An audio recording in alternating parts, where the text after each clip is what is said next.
Hello, everyone, and welcome to the HMG New Japan Pro Wrestling Wrestle Kingdom 20 review show. I am your host, Jimmy T. My co-host is the best in the world, Jamie the Vet Williams.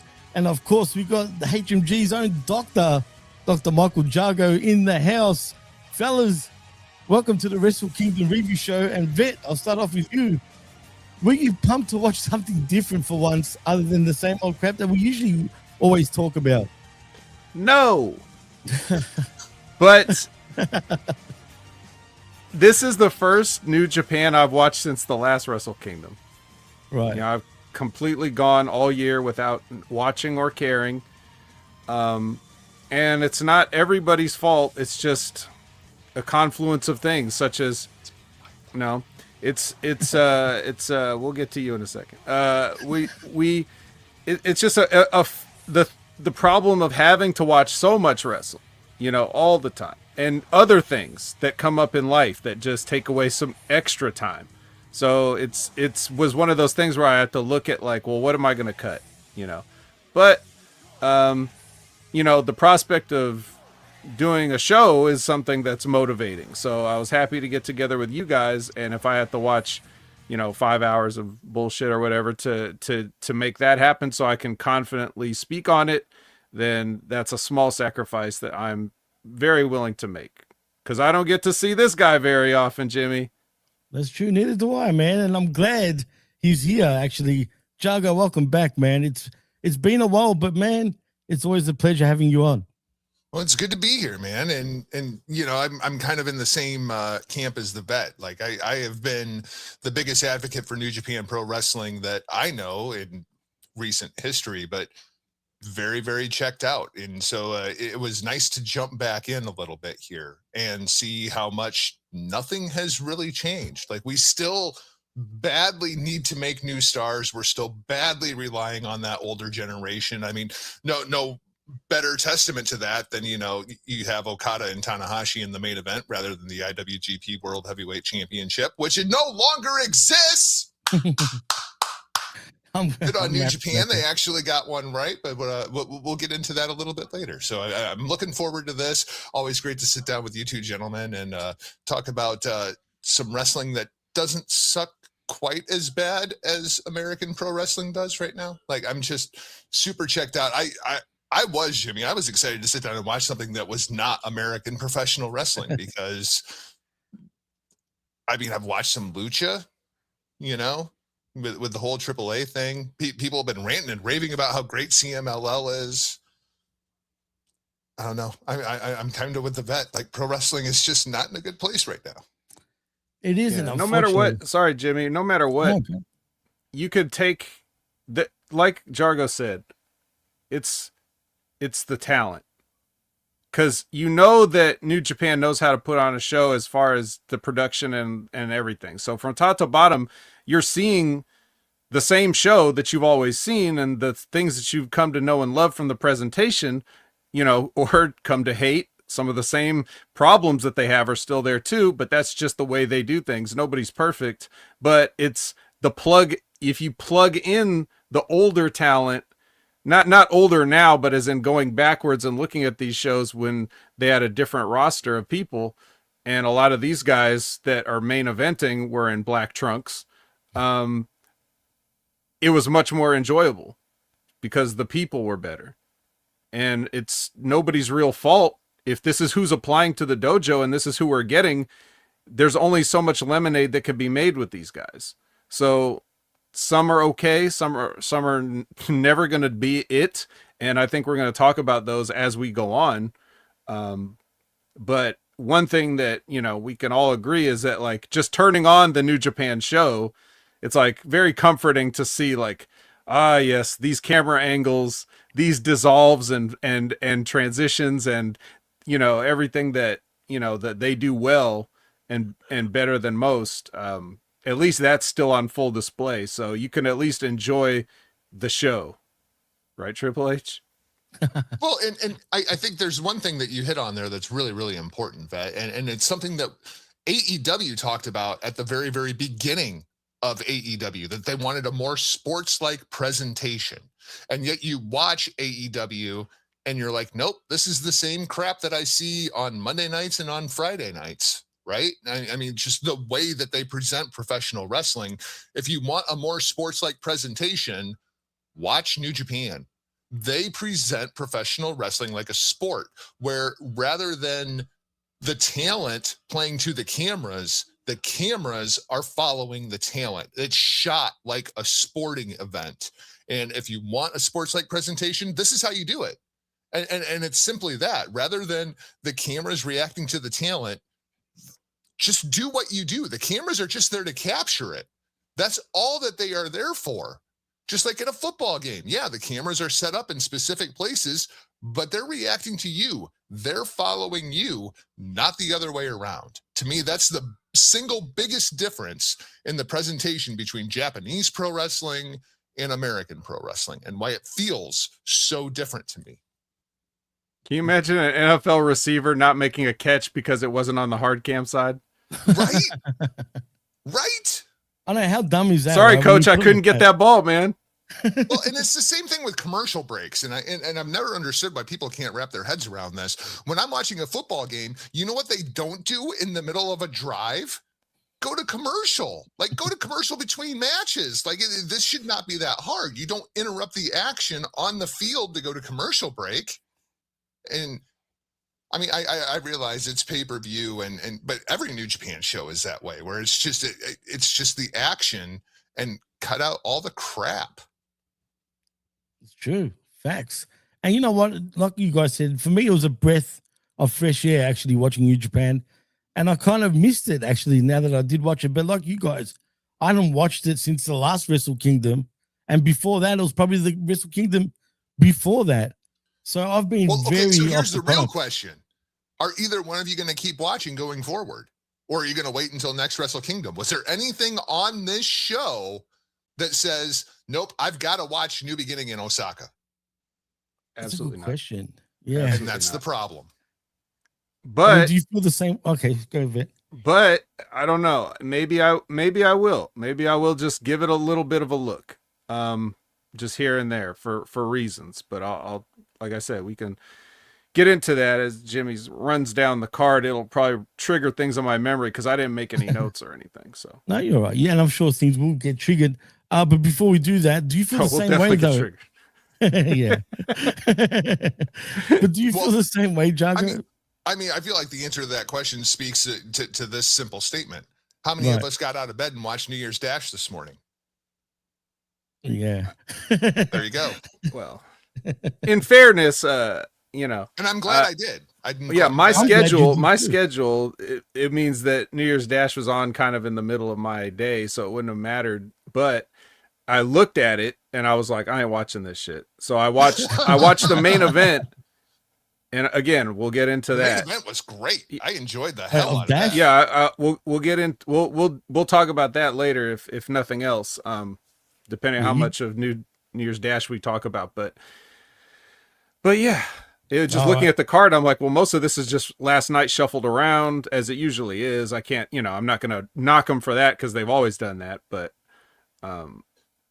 This is interesting in a weird way. It was kind of like, well, I guess SmackDown now, right? Because it was 3 hours, and here are your match times: 10 minutes and 23 seconds, 8 minutes and 43 seconds, 9 minutes and 23 seconds, 10 minutes and 31 seconds, 5 minutes and 37 seconds, 8 minutes and 56 seconds, 7 minutes and 20 seconds, and then your main event of 26 minutes and 22 seconds. So clearly very, very heavy on the storyline, which is what we expect from New Year's Dash as we kind of start plotting out where we're going to go for 2026. And I'm excited. I don't think it's going to work, but I'm excited. All right. Nice, I think I'll give it one more chance. It got me happy enough to watch maybe another show and see where it takes me from there. But anyway, let's get into Wrestle Kingdom, shall we, fellas? Because first, and I'm just going to gloss through these tag matches, really. I'm not going to go through, What about the pre-show, Jimmy? Did you watch the pre-show? I was going to say, it starts with a singles match. What are you talking about? Really? For me, I had the tag match. Chris Brooks versus El Fat Tasmo. That was the second match. Well, it's yeah. the There was a first match before that. There was a match. Yeah, but it was a young lion match, so it doesn't Right. really count. And I was just, well, okay, fair enough. Well, again, if this is the future of the New Japan, then I'm sad, but you know, they're pretty. Well, look, I'll get into it quickly. I'll just say who won, but we do have a Young Lions match, and it was the first match of the pre-show.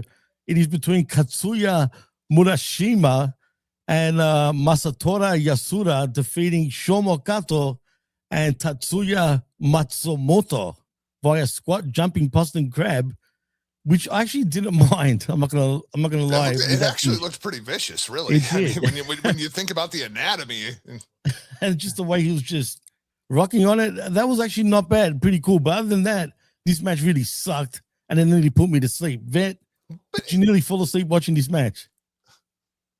It's not so much that, it's just that, you know, there were guys in the past that were going through the Young Lion program that I would just look at and be like, ooh. And these guys ain't it. You know, they're just not. These people just aren't applying. I guess what we're going through as fans is like what other wrestlers are going, the potential wrestlers are going to, being inspired. Like, why would I want to join up to be part of this? It's not as prestigious as it was. Maybe I'm just not as interested. So now we could all be surprised in the future. I just don't, I just don't know how much we're willing to invest to see how surprised we're going to be.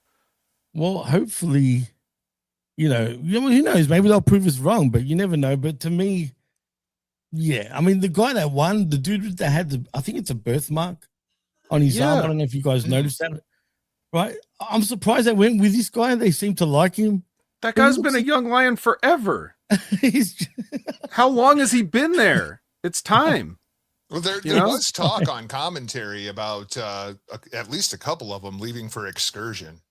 Okay. So I was listening to it in Japanese just quietly, so I didn't know if they said that. I just prefer the Japanese commentary, only because the English ones can be a little cheesy to me. But in saying that, Jargo, did you even care about this match? Anything to talk about? I mean, kind of like the Vet. I enjoy watching the Young Lions just to see kind of what's in the pipeline and what's coming through the dojo, and it's interesting. I never expect a good match. I mean, I know they're Young Lions. I know what I'm going to get. I know like the 6 moves that I'm going to see, and I know I'm going to see a Boston Crab. I wasn't expecting a jumping Boston Crab. I was impressed by that. There was one of these Young Lions that I kind of liked, and it was the one in the black trunks. Yeah, I do see something in that guy. Yeah, there's just something about it. And he probably got in trouble for doing that jumping Boston Crab too. Probably got caned. I when he first did that, my immediate thought was, oh, I wonder if that was approved, because it's the Young Lions, like that's you get what you get. You get. And what I did like that. That was a cool finish for me. You know what surprised me, and we'll move on after this. I thought the other 2 guys, the team that lost, actually looked kind of good compared to the guys that won. But I guess New Japan see it differently. But if anyone, they look kind of all right. The thing I watch when I'm watching Young Lions matches is their arm drags. That's literally what I watch. They love doing it too, dude. Well, and it's like one of the 6 moves, right? Right. Absolutely. But after you see like 18,000 arm drags, you can start, even as a novice who's never stepped inside of a professional wrestling ring, you're like, oh, that guy's arm drag looks really good, and that guy's arm drag looks like shit. And after you see so many of them, you can start to get some sort of sense of, oh, that guy's got something. I'm not sure what it is, but he's got something. I like Tsuji. I mean, I remember Tsuji when he was a Young Lion. And everybody knew in looking at Tsuji, oh, there's something there. There's something there. That was the last half-decent batch of wrestlers, really, that they had, when you think about it. But they should have been higher at a higher level, though. Oh, if Kitamura could have, if he didn't have that terrible accident, my God. He would be at the top of the card right now. He'd be there with Tsuji. 100%. 100%. Yeah. Vet, do you agree? Yeah, I mean, Tsuji wasn't even the standout of that class, and even then, you could still say, "Well, but there's something about that guy." Him. It's true. Something, you guys are right. Yeah, that's just I mean, and if you know, we spent a sort of inordinate amount of time on a pre-show Young Lions match, I understand, but that's not going to be a harbinger of what this show's going to be. But I'm just saying that I wanted to point out that, you know, for the people that are watching just to watch us and don't really know or care about, you know, New Japan or Japanese wrestling or whatever, the young lions that are like the trainees and stuff, they're only allowed to do certain things. So they're very restricted in their performance. And that's so that they can learn to get over by doing nothing, which is very important. It means when they go anywhere in the world, when people don't know who they are and don't know their name, they'll be able to perform and get over with any crowd, because they've been able to get over in front of the hometown crowd by doing, as Jargo said, the 6 moves they're allowed to do. They're not even allowed to do certain moves. They can't go into business for themselves. They just have to have basic matches, and they have to get over in front of the crowd. So if you could do that, then you should be in good shape traveling around and being able to get over for at least just one match. So that's the purpose of that. Just so everybody knows. And I also like, it puts everybody on an even playing field. Mm-hmm. You know, you don't get somebody going out there and just doing a bunch of flashy moves, because that's what they're there for. They're there to be evaluated through their training process. And it they checks just get their to do it in egos. front of a live crowd. 100%. And it checks their egos as well, you know, by doing that, because then everyone's on the same plane. Do you know what I mean? No one's supposed to outdo the other one, which is a great system, really, to do. And that's what I appreciate about Japanese wrestling in general, and just the culture, is the way they take it so serious. It works. So like with the dojos, and whatever rest is staying and sleeping in the dojo and having to do all these chores. Not only do they teach you to become a wrestler, but they teach you how to be a man too. You know what I mean? And that's what really stands out compared to any other, you know, pro wrestling promotion in the world. And that's the one thing I can actually appreciate about New Japan Pro Wrestling, and even all the other Japanese promotions too. Yeah, they essentially do the same thing, right? So that's the plus side, and that's maybe something even WWE should look into doing. I doubt they'll ever do it, but I think it would be even better for them to even do something like that. But that's just me. It was called Deep South. No, I'm just kidding. That's not even nearly the same thing.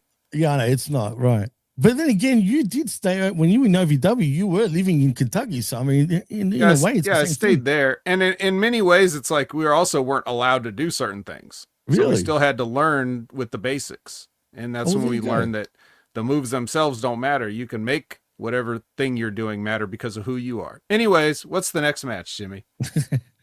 Let's get into the next one. It's Jargo's favorite boy.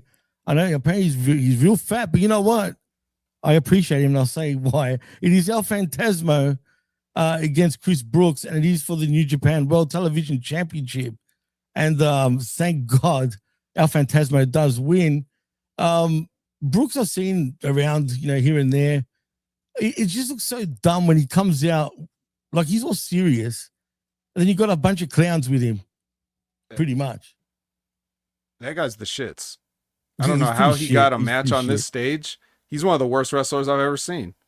He's pretty bad. Yeah, DDT is just horrendous, man. Let's be honest. I mean, God, horrendous. Yeah. Go through all that dojo discipline and training and stuff. Wrestle a doll and end up like Chris Brooks. That's great. And El Phantasmo, you said you called him fat. I don't think he's fat enough. What happened to him? He lost whatever muscle that he used to have. Did he? Well, he did have horrific injuries, didn't he, or something like that? Yeah, somewhat cancer, recently. Man. Yeah.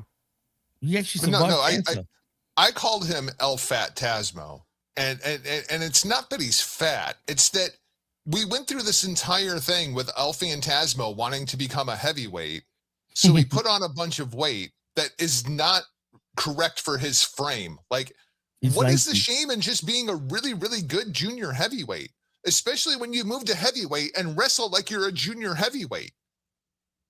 Like, he still wrestles exactly the same way, except now he's carrying so much more weight. And I don't understand it. Like, he was such a good junior heavyweight. And so now, rather than being a good junior heavyweight on the Wrestle Kingdom card, you want to be a heavyweight so that you can work on the pre-show of the Wrestle Kingdom card. Like, I don't understand it. Like, just be a junior heavyweight. There's no shame in being a junior heavyweight. Hiromu's the same way. Hiromu put on a whole bunch of weight because he wanted to move up to heavyweight, and it does not fit his frame. Doesn't fit his frame. He looks like shit. Well, the reason they're doing it is because there's still a prestige associated with heavyweight, and you've got a ceiling at junior, and they just get tired of it. They get tired of that. They get tired of that thing because even though it's supposed to be kayfabe, but in some ways it's real. So now there's guys that are like, I don't know about the whole, I guess for some people it's much more important to visibly put on the weight.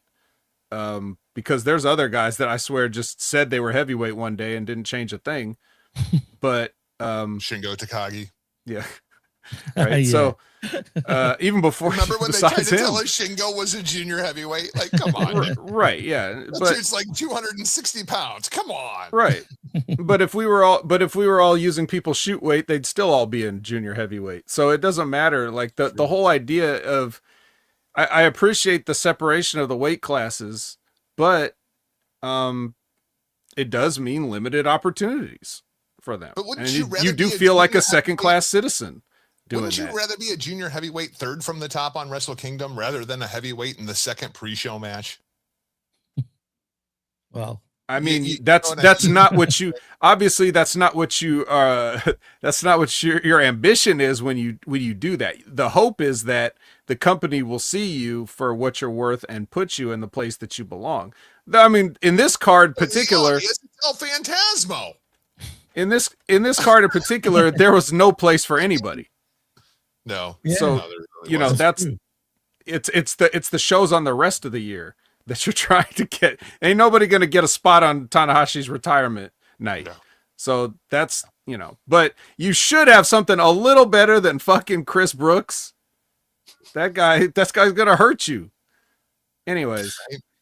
And what was up with that stupid elastic band gimmick thing that Indian dude that was with Brooks that ran all the way yourself in the finger with a rubber band? Yeah, but come on. Yeah, of course. That's why I laugh. A giant rubber band that extends all the way up the ramp at Wrestle Kingdom and then get shot in the face with it. And you know that the spot is going to look so bad that even Japanese cameras cut away and don't actually show you the impact. They just show you El Phantasmo's reaction to it to make you think that it was really, really bad because the spot looks like shit. You're so right. I actually did cut away. I thought it was a fuck up, but now that you said that, now that I think about it, it probably was because of that, because it really did. It looked ridiculous. There's no way that spot's going to look good. Oh, man. There's no way. Did you like that spot or what? I don't know. I must have missed it. Thank God you did. What you guys are talking about, to be honest. Well, at the end of the day, anyway, El Phantasmo does defeat Chris Brooks via the Thunder Kiss 86 and gets the 1-2-3 in 11 minutes and 48 seconds, and he's still the New Japan World Television Champion. I hate that belt for now. Not for very long. Not for very long. I'm surprised he's even wearing it. I mean, seriously, and he's on the pre-show. We'll come back to El Phantasmo a little later in the show because I know who his next challenger is going to be after watching New Year's Dash this morning. I'm glad because you guys need to take over with that. I've seen nothing about Dash except for what you guys have told me, so I'm actually looking forward to that. But anyway, the next match is officially now part of the main card. It is for the never open weight 6-man tag team championship Tornado Rambo match. It is TMDK. The Mighty Don't Kneel, winning actually via eliminating Bolton Oleg and Bishamon in 20 minutes and 43 seconds. I'm not going to go through this match because it was all over the place. But damn it, Bolton Oleg, I'm thinking he looks like he's from Kazakhstan. And guess what? He is. So I was right. I'm surprised. He looks like a bit of a big beast. But this match was just, I don't know, man. I couldn't get into it. One too many tag matches already.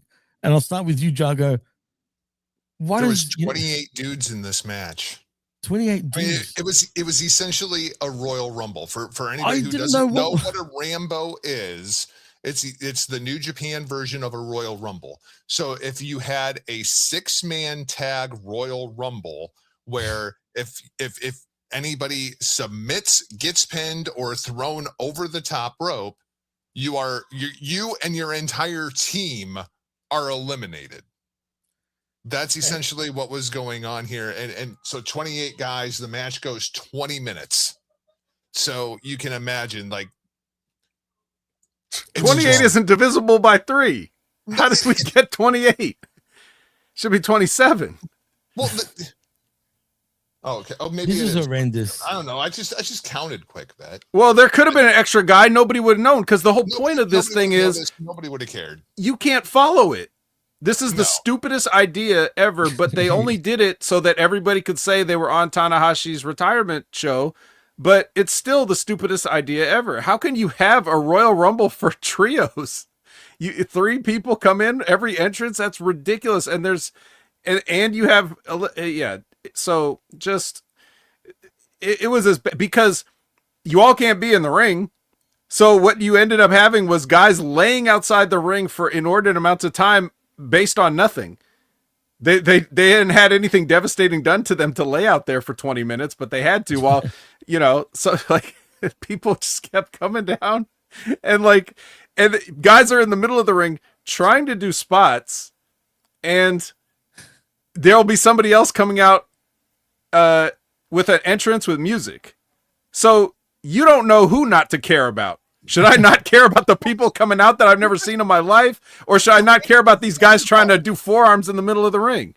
There's new guys, a new team is coming in every minute, but it takes 45 seconds to get from the top of the Wrestle Kingdom ramp to the ring. That ramp was huge. It was like the WrestleMania San Francisco ramp where Seth Rollins ran the entire thing for the cash in at Money in the Bank. Like, it's that kind of ramp. And they weren't hurrying. No, they didn't jog down. They all did their full entrance. Everybody, the whole show was like that, man. Like the whole show, and it was so annoying the crap out of me. Because if you cut all that time out, the show would have been even better, to be honest. But it is what it is. And this match was just, it was all over the place. I don't know what to say about it. I'm not into the. It's a weird. There's one thing to say about it.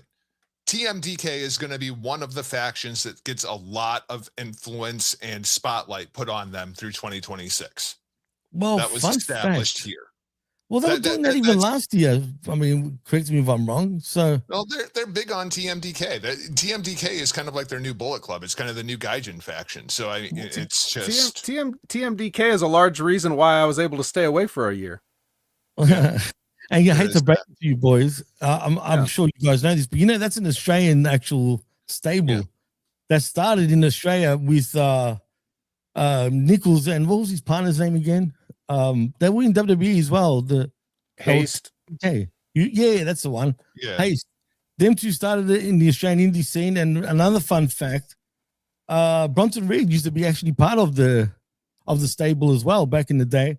And what's funny, it was meant to be just Australians only, but now it's become, I guess, international. Now, Americans are part of it, the English part of it. I mean, this is what they do with Zack Sabre Jr. now.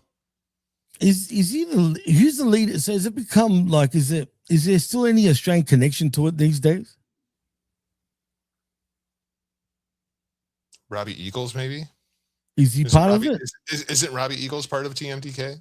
I'm not sure now because, like I said, I haven't watched it in a long time. So, okay. He's a dickhead anyway in real life, just quietly. I just want to say, I said it. You know what I mean? Wasn't Kyle Fletcher part of TMDK for a while? I think he was, actually, as a matter of fact. You're right. Absolutely was.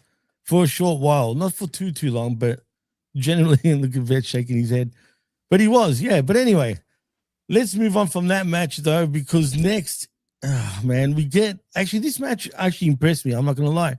It is the IWGP Women's Championship and the New Japan Pro Wrestling Strong Women's Championship title versus title match in Sayuri, who's your IWGP Women's Champion, defeating Saya Kamitani, who's also the New Japan Strong Women's Champion, via the Sayu Sekai in 12 minutes and 9 seconds. But I'll say this, and Vet, I'll start with you. This was actually a fun match all the way through, I felt.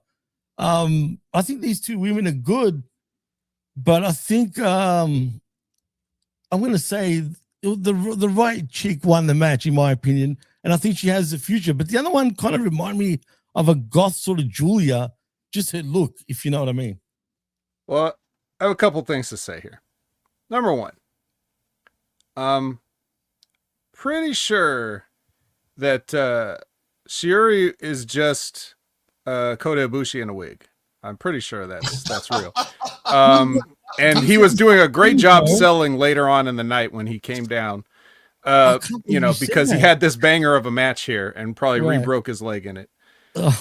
Number two, Jargo, I turned my back on Saya Kamitani for 10 minutes and she becomes the biggest Japanese wrestler in the women's world, I guess. What happened? Catch me up.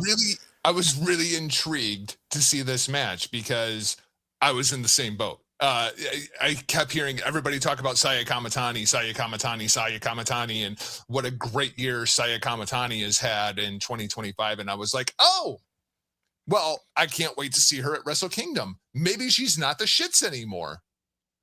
And then I watched this match and I was like, nope, same Saya Kamitani, same Shuri. I've always been very, very high on Shuri, but her offense just looks very believable to me.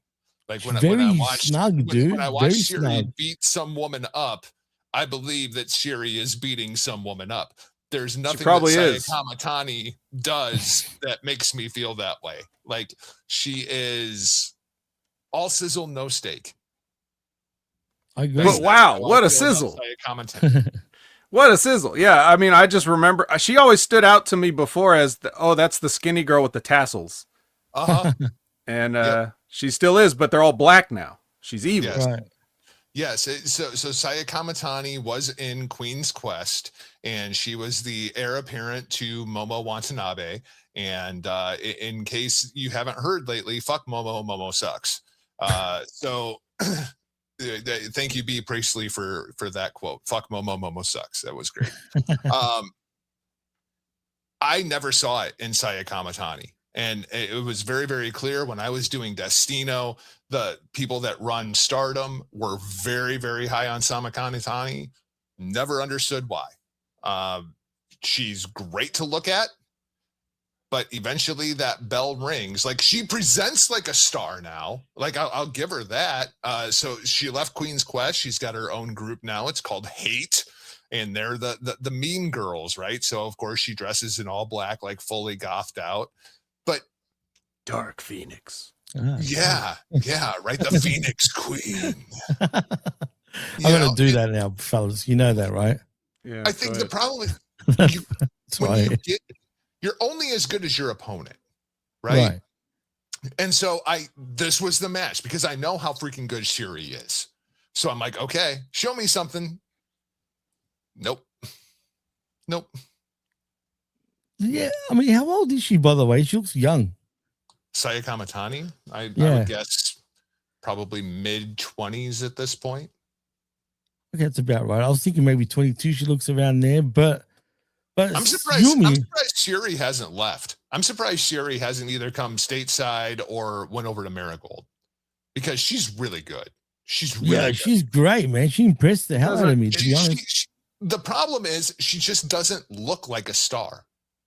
Like her offense is incredible. Like, and that was always kind of the problem with the rest of Donna Del Mundo, Julia's old group, right? Like Julia was the face. She was the talker. She was, as the vet trademarked, look at her. Right? Exactly. Yeah, just look at her. She was the star. And then she had a bunch of really good workers underneath of her. Shuri is a really good worker, but just the personality has never shown through for me. Well, the reason her offense looks so believable is because she was a mixed martial artist. You're muted. Who's muted? No, he's unmuted. Now you're back. Oh, I saw your lips moving, but I didn't hear you. Oh, that's weird. I heard you, Vet. I don't know what happened there with you, Jargo. Maybe you were muted, Jargo. Huh? Huh?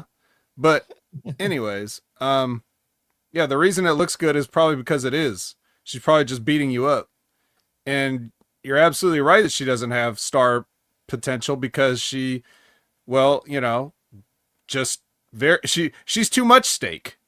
Yes. You know, as far as that, because if you're that much steak, then you should be competitively fighting real women, and she was. So she's one of those people that made a transition to pro wrestling or whatever, but you know, she also kind of looks like Kota Ibushi in a wig. So maybe that has something to do with it. Whereas when you have Saya Kamitani that you could put on all the, you know, calendars and photo shoots and other things the two of them, they'd be a great superstar. Yeah, if only. But God. and you know what? It doesn't like the wrestling ability is one of the least important things as far as being a successful pro wrestler. And you know, Kamitani's good enough. I don't really have a problem with her. Yeah, shit doesn't look good. A lot of these girls shit doesn't look good. Right. That's beside the point. It's just so if you can, but that's the other thing too, like when you get this mega push or whatever, you know, when it's a woman, you always have to wonder, why are you getting this mega push now and why not earlier, or why not, you know, it's usually involved with some other reasons perhaps that beyond your skill and your looks and, you know, whatever. So I wonder. Yeah, but hey, nice match. Yeah, she's better than Chris Brooks. I'll give her that. She's a hell of a lot better than Chris Brooks. The problem I had with this match was it was 12 minutes and 9 seconds, and it should have been like 18 minutes. They should have done the same exact amount of stuff, but there should have been 6 minutes worth of selling in this match that just was not there. It was just move. Suplex after suplex too. Yeah, and the problem, the crowd could not invest in it because it was just move. That like it needed to breathe. It felt rushed a little bit. I will say that. That's and true. You're going to have a lot of people that are like, you imagine. Okay, so we didn't talk about this. The Tokyo Dome, more or less. I mean, they say sell out, but you know, I know they could fit a lot more people in there. But good enough and better than they've ever done. So they had almost 50,000. They had like 47,000 people there. 47. Shit. Yeah. Okay. Really good. But sold all the seats that were made available for sale. No shit. Like which by their definition is a sellout. They could have released another 20,000 seats. Right. Exactly. Right. And they didn't even, you know, they didn't get So but the point is more people than ever, and they're looking at this. And all these people, a lot of these people may be lapsed people that are like, well, I got to be there for Tanahashi's last match or whatever. Sure, and some of them have never seen a women's match on a New Japan card. And they're like, what are these women doing? You know, what's this chocolate doing in my peanut butter? Like that kind of an attitude. They're not going to get into it. Even if they had a perfect match, it wasn't going to help. Some of the people are just like, get this on with and get to the next thing. So you could estimate what the percentage of that audience would be that would be like that, but I guess it's hefty. And you know, so they already had that going against them anyways. So but you also just had to sit through you know, friggin' 9 tag team entrances and some bullshit match that, you know, we could have shaved some time out of that. It was maybe bad, if we want to give these girls a couple minutes, but it's fine. It worked out. And dude, you know, you spin me out when you mentioned about Kota Ibushi looking like what's her name? Jesus Christ, I already forgot her name. Suri. Looking like her because D said the same thing. D goes to me, she looks like Kota Ibushi. I'm like, no, she doesn't. And then you said, I'm like, oh God. Maybe I'm wrong. You know what I mean? Definitely looks very... That's weird. That's weird that you both said it. But anyway, funny enough, that really popped me now that you said that. But anyway, let's move on to the next match. It is match number 5, and it's one of my favorites again. Not really. I'm just saying that. It is a 10-man tag team match, and it is the United Empire defeating Shingo Takagi, David Finlay, Gabe Kidd, Jula Maloney, who I've never seen in my life, and Hiromu Takahashi, via face break shot in 13 minutes and 17 seconds. Jargo, who the hell is Jula Maloney, dude? He's moving up to heavyweight, I heard. Yeah, look at him. He looks all right. But some of that weight is his glasses and his jacket. Right? I've never seen this guy in my life, man. What am I missing? We're missing a lot. There's a lot of there's a lot of context here. So this team is kind of made up of former Bullet Club and former Los Ingobernables de Japón. That's another $50, Mr. Rhodes. Still going. He still owes you. So they've like kind of joined forces now, which seems very, very out of character of Stupid. Everybody involved. I was tripping. What was going on here? Why is Bullet Club and Takahashi and Shingo together? So we'll mix in just a little bit of New Year's Dash here as well. Please. So evidently Yota Tsuji is starting his own faction. Okay. He's got some ridiculous name for it. I don't remember what it was, but I'm guessing Unbound. Yes. Is it really? Oh my God. I believe so. So I think you're going to start seeing a lot more logic as to why these people are hanging out together, which will be nice. It's kind of like, this was the pre-com on the Wrestle Kingdom sex, right? So it didn't necessarily make a whole lot of sense why these guys were teaming together. Not to me. But now they're going to try to make it make sense. Okay. Right. Okay. The big thing here was United Empire, that they are going to be very heavily featured throughout 2026. That was made clear this morning, especially with Jake Lee is going to be who's that dude? I know who that dude is. Heavyweight Championship, right? It seems that they're setting that up. I love that Tsuji this morning was like, no, you can't challenge me for the championship. You can't just like disappear for like 18 months and then show up and demand a shot with me. Like, what makes you think you're on my level? Go win some matches first. Like, it was great. Like that's exactly what Yota Tsuji should be saying to Jake Lee. But we buried the lead a little bit on Jake Lee because he was a mystery partner. Yes, and he was revealed as well. He was the 5th member of the United Empire team that was. They put the old X in there, like that's the partner, and then he's the last person to show up. But if you're not paying attention, you wouldn't have noticed. Like, you would have just thought he was the 5th guy because he just walked out. But you could tell, especially with the Japanese commentary, because you're probably not understanding what they're saying. But the English guys were probably saying, "And here comes the mystery. Who's it gonna, like whatever." But I didn't see that as a mystery guy. That's true. Yeah, Jake Lee's been back and forth from New Japan, Noah, he's like a Triple Crown champion in Noah and All Japan Pro Wrestling as well. I was actually surprised to see him.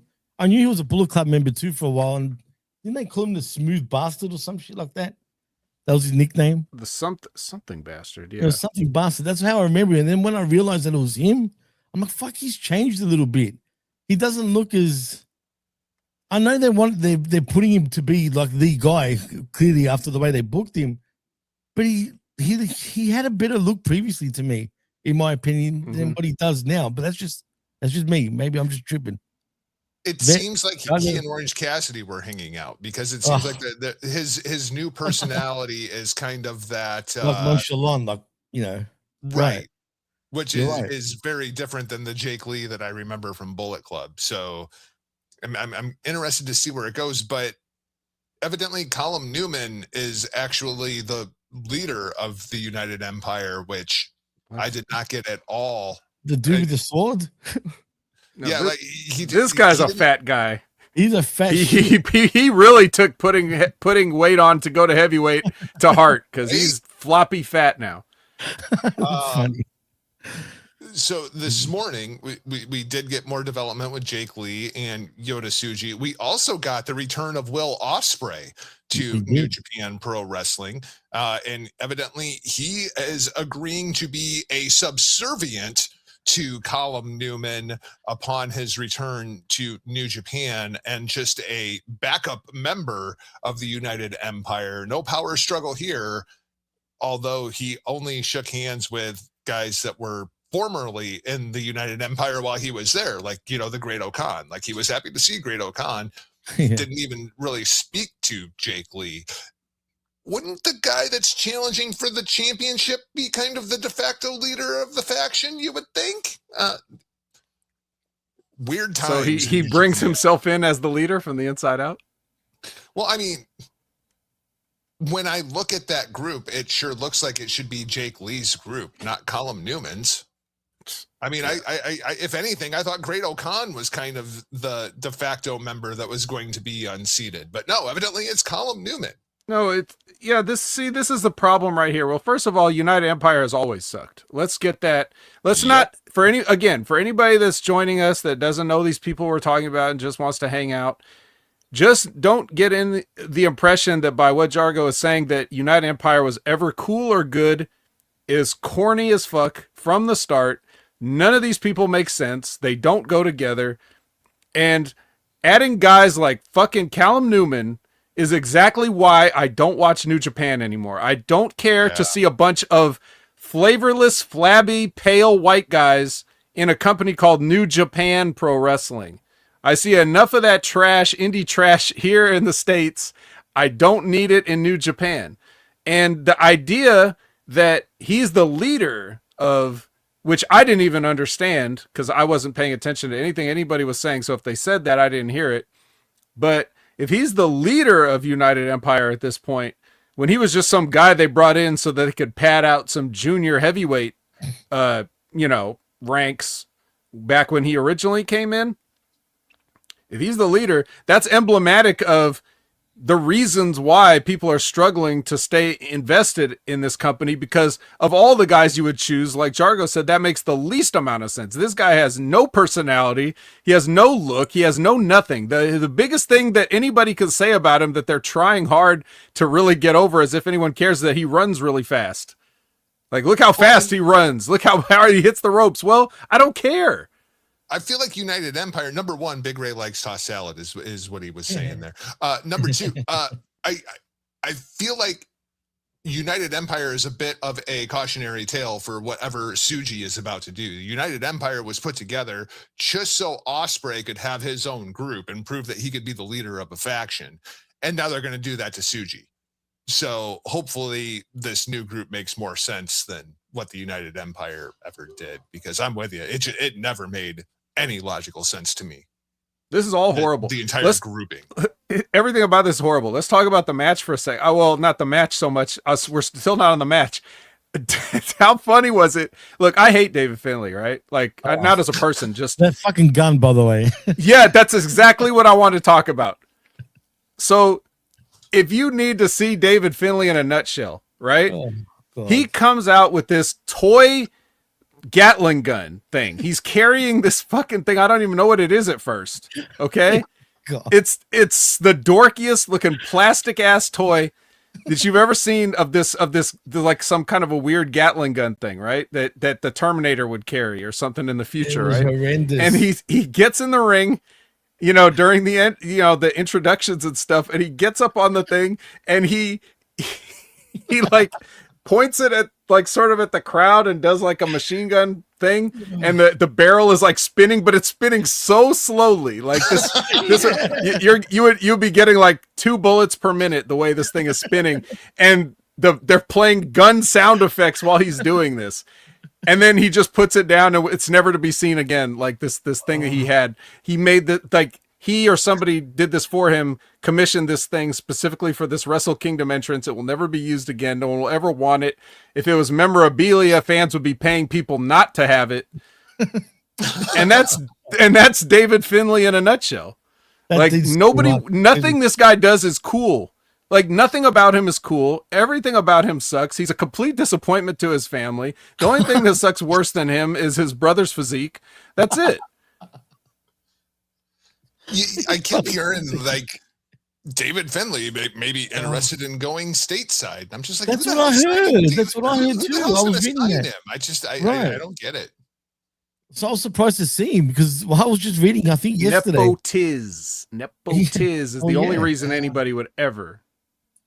I will say David Finlay's one of the reasons I stopped watching New Japan. He sucks. Right? Like, it's one thing when you're in a shitty tag team with Juice Robinson and you're a joke and nobody really takes you seriously and it's whatever, and I can just accept you and tolerate you as part of the show. But when you start trying to elevate somebody up to like main event status that has no business even being on the card with some of these guys, then I'm sorry, I got to step away for a while until you get your shit together. David Finlay is essentially just the New Japan version of Jinder Mahal. I wish he was Jinder Mahal. At least Jinder Mahal was tall. Yeah, but I mean, and ethnic. And you can't completely reframe a character like that and now just expect me to take him seriously. You went from 3-man band, and I will always view you as a member of the 3-man band, and that's why I can't take you seriously as WWE champion, right? And David Finlay, the same thing. Like, you were in a tag team called Fin Juice, bro. Stupid, Fin man. Juice. Well, and he can't cut a promo without his voice cracking like the squeaky voice team from The Simpsons. Yeah, and when they tried to make him the de facto leader of Bullet Club, that was a big checkout point for me. It absolutely was, where it was just like, no. I stopped watching at that point too. So put it that way. You I mean, reframe somebody like that and just expect the fans to accept it. Austin Theory, you're going to see it with Austin Theory. Speaking of theories, do you think that this was this some kind of a way to try, or like, are they trying to torpedo the Bullet Club so that they can just put it away once and for all and make sure that there's no remnants of it left anymore? I wouldn't have thought so, because it seemed like it could have been valuable to them in monetarily in some way, but they screwed it up now. You must kill it. I think the only member of Bullet Club that's left is Taija Ishimori. He's in the clubhouse all by himself. Pretty much. Everybody else is a member of the War Dogs. They're not actually in Bullet Club. They're members of the War Dogs. But are they still? See, to me, I still look like, at them as an like offshoot, Bullet though. Club is Taija Ishimori, and that's it. Right? Yeah, you're right. Absolutely, for sure. But David Finlay, but you know what else was good about the gun? Actually, Vet, and I'm sure you noticed this, but you know when he first tried shooting, right? Nothing was coming out. There was no smoke, no nothing. But the second time he did it, suddenly little puffs of smoke started coming out of it. And then he looks at it, he just drops it on the floor. And like you said, we never saw it again after that. Fresh. So that was pretty bad. But I will say one thing about David Finlay. At least he looks better. His look is much better than what it used to be, especially part of Fin Juice. But he's done. I can't stand him. Never have. He's not his dad. Not that his dad was that talented, but geez, at least he was believable. You know what I mean? But anyway, in saying that, let's move on from that match because, again, one too many tag team matches for my liking. But we do have a four-way match next. It is for the IWGP Junior Heavyweight Championship #1 contenders match. And it is El Desperado. We also got Sho, and we got Fujita, like you said before, Taiji Ishimori, and Pinche Loco in a match. And Desperado does defeat all of them in only 7 minutes and 35 seconds, surprisingly. Despy, man, he's looking sort of different these days, Jargo. I like him, though. He's got longer hair. He's still Despy. I mean, he's a stud under that mask. Weird. Why is he fat, Jargo? You think he's fat? Why is he fat? Despy's always been fat. Not like this. He's fatter now. Definitely fatter. Yeah. He's definitely heavier now than he used to be, but that I feel like it's kind of Despy's frame too. Like I think Despy could do all the crunches in the world and he would never have a six-pack. Well, Despy as a baby face is weird. I don't like it. I don't like it. I think the fans kind of like it. I mean, they seem to pop for it. Ishimori, Fujita, and Sho. Yeah, I mean, that's one of my problems with this show is that we have an IWGP Junior Heavyweight four-way for the #1 contendership to Doki, rather than having a Doki title defense on Wrestle Kingdom. I mean, how many guys can we get on the card? That's really what they were going for here, and the only one that you could possibly put over is Desperado. Desperado and Doki are feuding. They've been feuding for the better part of like 18 months. The feud continues. You know, it speaks volumes that it only went like 7 minutes and 35 seconds. It's true, man. I almost feel, I know it's weird. It's crazy. I almost feel bad for you though, Jargo. You're a Despy guy, man, and you just seem I love Despy. I so love disappointed. Right, exactly. The junior division, as guys have left and guys have quote unquote went to heavyweight and guys have become unaffiliated, and I mean the junior heavyweight division is just absolutely decimated right now, and we're not getting a fresh batch of junior heavyweights coming through. I mean, Best of Super Juniors was, to me, more fun there for a while than the G1 Climax was. Best of Super Juniors there for a while was just absolute fire watching those guys go out there. But, you know, at that time, you also had Hiromu Takahashi, and you also had Will Ospreay, and you had Shingo Takagi in the junior division inexplicably, along with Despy. And I mean, you could go 8, 9, 10, 11, 12 guys deep for a Best of Super Juniors, and the tournament was absolutely fantastic. And now it's just the same guys, but older. And it's like as they've tried to elevate the lower end of the card to the top of the card inside of the junior division, you're just left with a bunch of undercard talent at the top of the division. There's nothing real exciting going on there. And Despy's fat. And Despy's fat. That's the worst part of all. Well, he's trying to make a move to heavyweight. He's legitimately moving to heavyweight. Absolutely. That's what it seems like is going on. Even Despy's like, I've got to get the hell out of here. So Brian Dunlop saying, what if AEW and New Japan made a Forbidden Door video game together? It almost sounds dirty. Well, the development time would still be shorter than that Rumbo or that 6-man Rumble thing that they had earlier. Yeah, the Rumbo, the Rumbo match, whatever you want to call it. Yeah, that's facts. I don't know if they ever will, just to answer your question, by the way, but I doubt it. Anyway, so next match, it is your never open weight championship match between Aaron Wolf, who makes his debut, defeating Evil via triangle choke. Now, this annoyed the heck out of me. I actually enjoyed the match. I know we're talking about it off the air kind of thing, because I felt like this was it's weird seeing Evil take charge. Like to me, he showed how good he truly is, because I never seen him do that good and be that sort of general in the ring. I didn't realize he even had it in him, to be honest. And I actually felt like they actually, you know, it's pretty rare. A lot of people say that Japanese wrestling says, you know, tells no real story in the ring. I guess they don't understand it, but a lot of people complain that they don't understand psychology. It's all just chops and forearms and blah, blah, blah, right?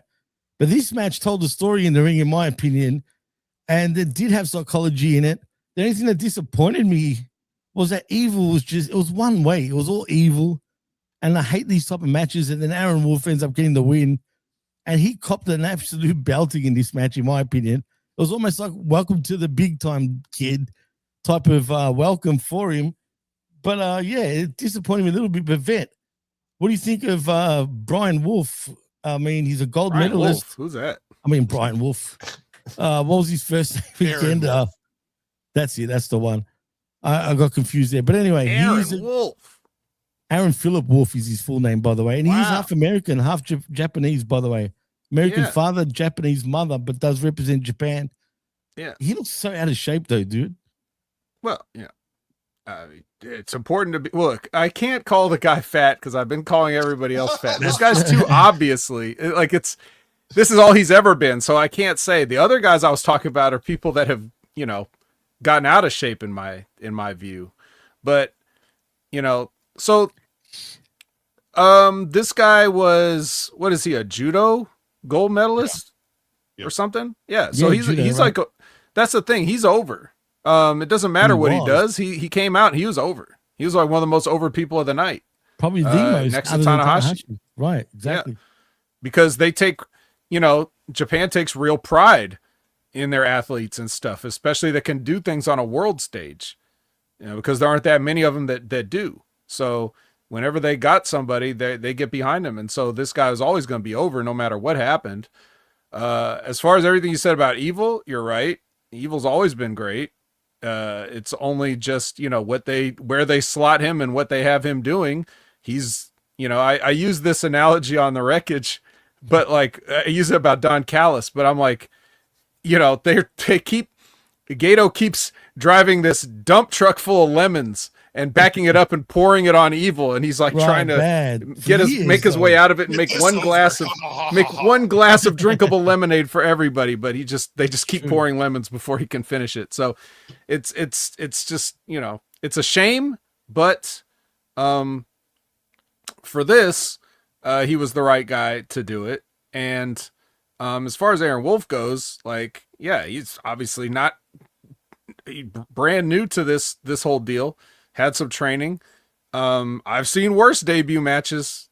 I've That's seen true. worse debut matches from people that train more. I've seen worse matches from people that claim that they've been wrestling for 20 years. Wow. I saw a worse match earlier in this show with Chris Brook. I just like, so give me this guy, because what I saw in him was that he wasn't crisp at everything he was doing, but he seemed to have more of a fundamental understanding of pro wrestling than a lot of other celebrities or other people that dabble, that come in, for these one shots, or former mixed martial artists or whatever. Like, he got what pro wrestling was supposed to be. He just hadn't had enough time to be doing it. Right. So, but yeah, I think he's got as bright of a future as he wants. He should probably be a little less tubby, but that's just for his own health, not necessarily. Right. I don't really care. He's probably wrestling the gi, so it wouldn't matter, But here he was in the. I guess what they said was that he agreed to, a contrition of shaving his head and putting on the black trunks and boots if he lost to Evil. So, that was what Evil said. Like, if you lose to me, you got to do this. So he took Evil's thunder away by doing it first. Like, I will do this. I will humble myself before anything. So now there's no, now what are you going to do kind of thing. Got a big reaction. Yeah. So I appreciate that. It was good. That's a good little bit of storytelling outside the ring. So, it's a gimmick match, and in my opinion, it worked. But even if it didn't work, it was always going to work. Cause again, like I said, the kid is over. So yeah, no, it worked. It worked. 100% it worked. And I think he gave a great impression, a first impression to the fan base, especially. I just hate seeing one-sided matches, go the other way like that. But that's only a little pet peeve of mine. It's no big deal, because I did enjoy the match overall. And Jargo, how do you feel about this match? Did it live up to the expectation, or do you feel it was a little bit off? Well, I mean, it depends on what the expectation was, right? There's a lot of hype. I feel like Aaron Wolf was in a lose-lose situation. Like, no matter what he did. Interesting. And this kid has a ton of pressure on him. He does. And absolutely does. And you can tell, you can feel it. Very, very high on him. The company is going to give him a very big push coming in. He's way more over than his ability level is at. So he's a bit lose-lose situation. It feels like a Rocky Maivia debut, if you know what I mean, almost, to an extent, if you get my drift. Kind of. I'm struggling to think of what I would think would be a good comparison. Well, that's the first thing that just came to my mind for some reason. It's a little Kurt Angle-ish. And that, absolutely. You know what I mean? Right. When Angle first came in, and Olympic gold medalist, and then they bring him in and everybody hates him.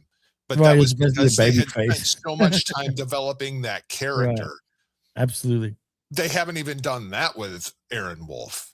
He's been fast-tracked 100%. He's so green. And you could see the weight of the moment when he was standing on the ramp, and he's just like, deep breaths. Yeah, you could see. Dude, he was fast by the end of the match, too. He's not in ring shape yet.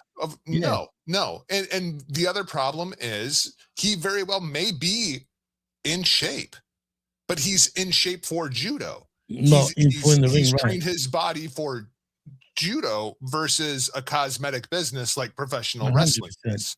You don't really run in judo, you know what I mean? You're pretty much just standing there for the most part. So we'll see how he progresses, but I don't know if he's going to have enough time to progress. We'll see. Cable Stevenson. That's a great example. Cable Stevenson, that was tragic though. That was really bad. You know what I mean? They rushed him too fast, and he wasn't ready for the moment when they put him in that situation. And that's my worry with Aaron Wolf. We'll see how things progress, and if he progresses quickly. The difference with Stevenson is he ducked the moment. Yeah, he for a kind of long did. time. That's true. So But, he didn't really want it. He was a pussy. He pussied out, man. Really, he was probably too scared. His brother was the one that wanted to be a wrestler, and he lasted longer too.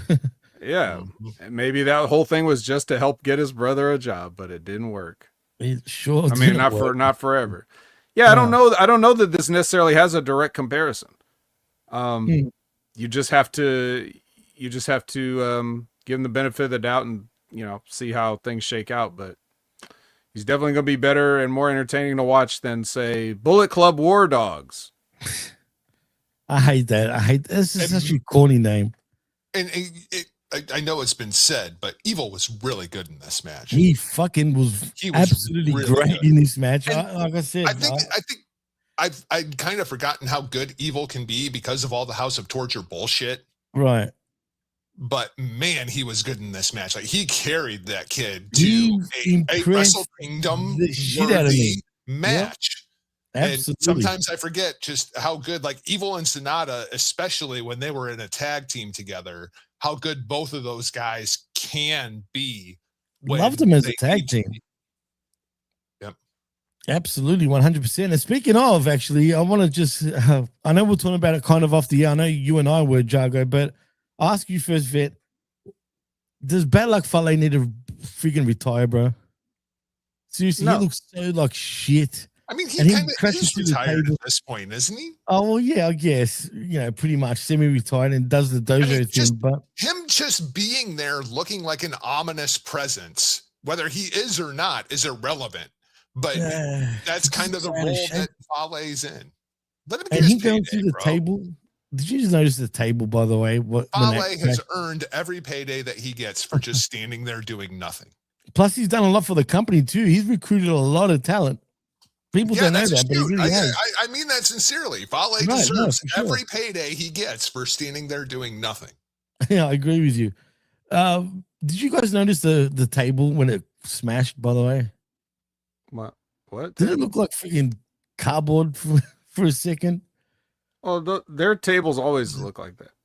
I never noticed that until now, but I was like, that looks a bit suspicious compared to the normal tables. But anyway, I just found that a little interesting. And also, you said it off the air, Jargo. Vet, did we see Seth Rollins in this match by any chance?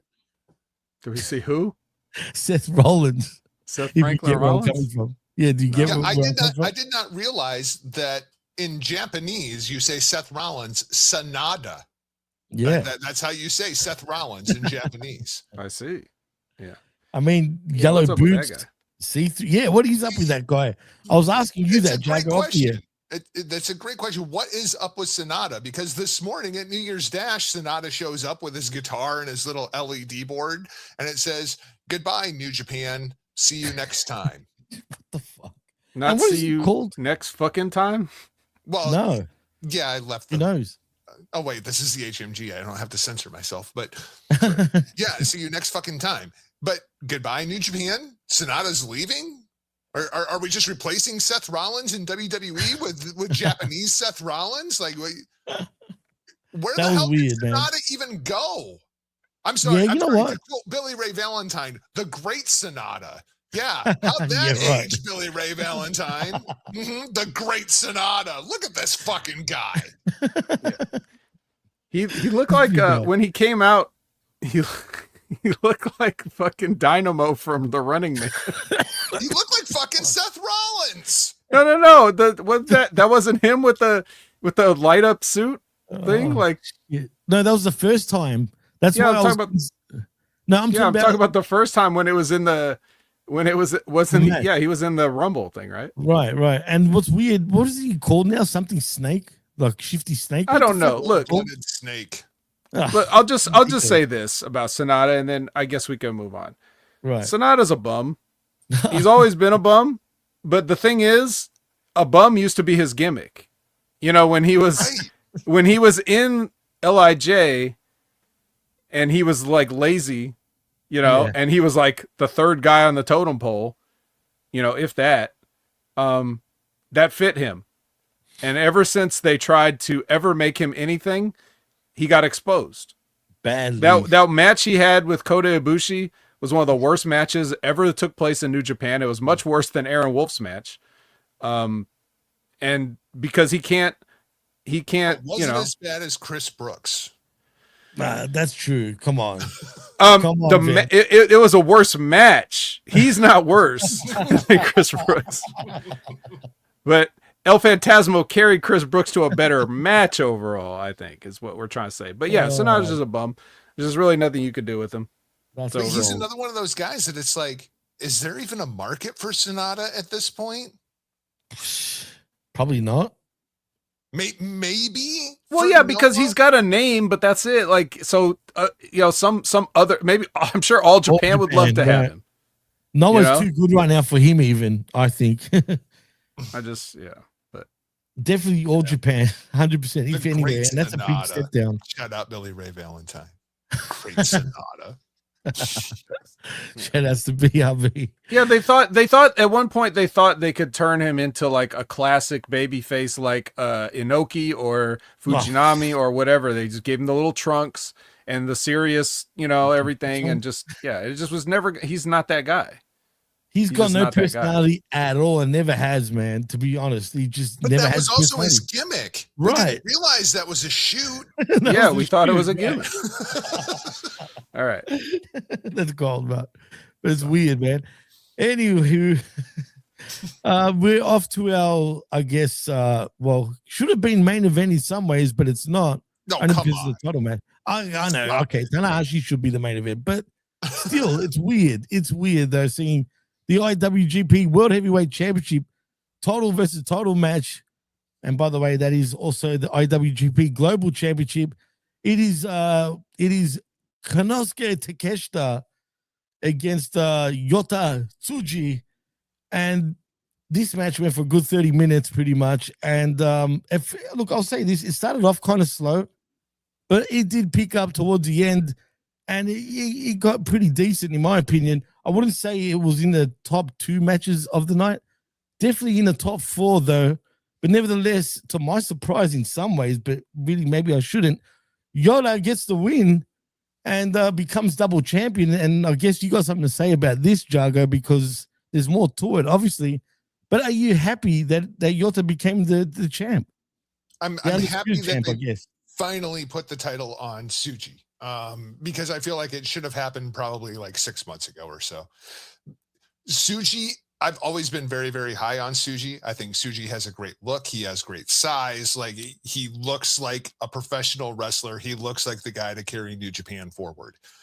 My problem with Tsuji is he is a 4-star specialist, and he hasn't gotten any better than like he was 2.5 years ago. Like what we used to view as, wow, this guy's got a ton of potential to be a main eventer. Now he's a main eventer, and he's still the same Tsuji that he was then. So a little more colorful. I'm not seeing any progression with Tsuji.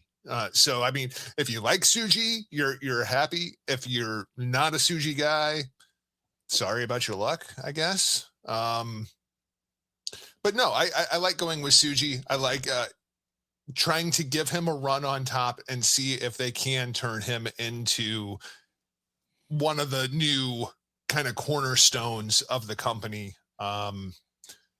We'll see if it works. There's a lot going on outside of this championship as well. So number one, I thought they did this because Takeshita was leaving New Japan Pro Wrestling. We found out this morning that is not the case. Konosuke Takeshita has re-signed with New Japan Pro Wrestling for all of 2026. I think I would rather have Takeshita on top. Maybe that's just me. I think Takeshita is really, really good. I don't know. What do you think, Vet? Who would you rather have on top right now if you were running the promotion? Would you rather have Tsuji or would you rather have Takeshita? Talking about New Japan. Yeah. Mm-hmm. Tsuji, just because he's a gimmick, like somewhat. Yeah. I really have I have nothing but just like a baseline level of respect or interest for Konosuke Takeshita. I just don't find him. Yeah, I don't find him. He's a cheese sandwich, in my opinion.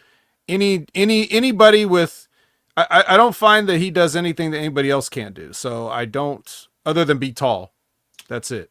So that's kind of my on Takeshita too. Like, there's nothing about, like, he does everything very, very well to me, but there's nothing that he does that somebody else doesn't already do. Like there's nothing innovative about him. There's nothing like super special about him. He just does everything really, really well. Now, a fun fact: what kind of cheese? Swiss. There's you know what kind? Kraft singles. Yeah, the Kraft singles. We established what kind of a cheese sandwich what we're talking about every time I accuse somebody of being a cheese sandwich. We established that yesterday because no one ever asked before. But great. Fun fact: you know what suji means in Japanese? Suji? No idea. Sheep. Ah, man. And you know, I get that because Suji looks like he's kind of cute and cuddly. You know, he seems marketable. He's got that smile. He's got that crazy smile, right? So smile, you could definitely see putting that on little plush toys and, you know, all kinds of, you know, merchandise and stuff like that. So I just look at Suji as like a guy that's good enough to get anything done pretty much that you need. And I guess that's why I'd go with him. And of the guys that he came in with the class of the, you know, young lions that came back. You know, we're looking at Yuya Uemura, just god awful. You look at breaks my heart. I love me some Uemura. Yeah, I mean, he was good as a young lion because he was great as a young lion. But he topped out right there. Like, yes, a lifelong young lion. That was your fate. Well, and it's really, what gimmick do you get stuck with when you get back, and how do they present you straight out the gate? And they crippled Uemura before he even re-debuted. But he never had it though, because when I watched his whole excursion because he went to TNA, and he that's what he was doing. That's all he could do. All he could do is be a young lion. He doesn't know anything else. He has no spice. He's the cheesiest cheese sandwich. White bread, Kraft single, one slice. Joe Hendry did make him look kind of good, actually, in TNA. He tried. Joe Hendry tried. And my God, he tried. And that's when you expose Joe Hendry that he can't do everything, you know? I mean, so it's like, it's just, so him, and then, you know, Shota Umino. My God. Boy, bro, what's happened? Now, you want to talk about crippled. But again, those two guys, Shooter and Uemura, this morning came out to challenge for the tag team championships after the match, and got booed out of the building, to the point that Taichi and Ishii had to come out and challenge for the championships. I don't think that was planned. I think it just went so poorly with Shooter and Uemura that backstage Geto was like, you two get out there, save this segment. This is how we're going off the air. We can't go off the air like this. This is terrible. But who, you know, so I don't see, we can never know the answers to these questions. We can ask them, but we can never know the answers. And the questions are things like, how much does Geto really do? And how much is Geto forced to do? You know, how much is this, you know, from his bosses or people that say, you know, like the quote unquote, the Jim Herds of New Japan Pro Wrestling, right? Like, you know, it would be a good idea. You know, if you, it would be a good idea if you combine Nakamura and Tanahashi. That would be good. Let's do that. No, let's not.